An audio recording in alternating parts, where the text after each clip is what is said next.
এবার আপনাদের সামনে বক্তব্য রাখবেন কেন্দ্রীয় কমিটির সদস্য, ডিওএফআই রাজ্য কমিটির প্রাক্তন সম্পাদিকা কমরেড মীনাক্ষী মুখার্জি। ওনাকে বলার জন্য আমন্ত্রণ জানাচ্ছি।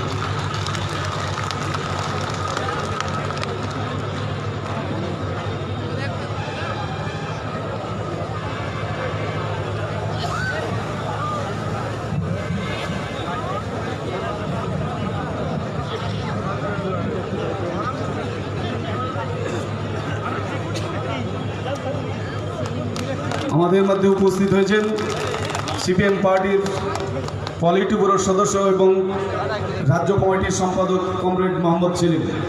ওনাকে আমরা অভিনন্দন জানাচ্ছি। এবার আলোচনা করছেন মীনাক্ষী মুখার্জি।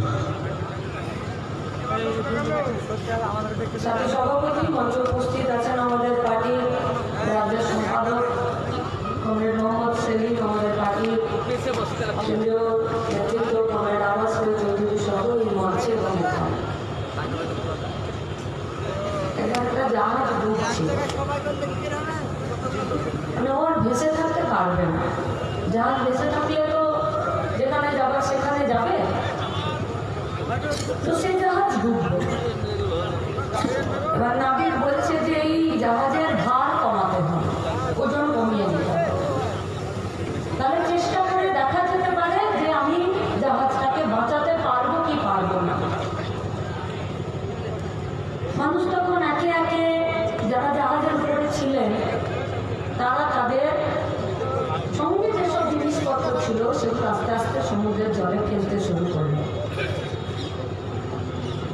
একে একে ফেলছেন বাক্স, প্যাটরা, জিনিসপত্র, মাল যা আছে সঙ্গে, এক্সট্রা জামা কাপড়।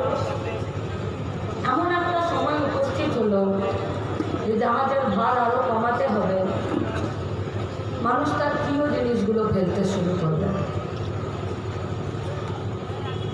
আস্তে আস্তে মানুষ তার নিজের খুব প্রিয় মানুষ, যার বয়স হয়ে গেছে, বললেন তোমার না বাঁচলেও চলবে, তুমি সমুদ্রে ঝাঁপ দিয়ে দাও। একদম বাচ্চা, কোলে দুধের শিশু, বলেকে বড় করতে হবে, এর প্রতি অনেক দায়বদ্ধতা আছে, ফলে এখন যদি বাঁচতে হয় তাহলে একেও বিসর্জন দিতে হবে। মানুষ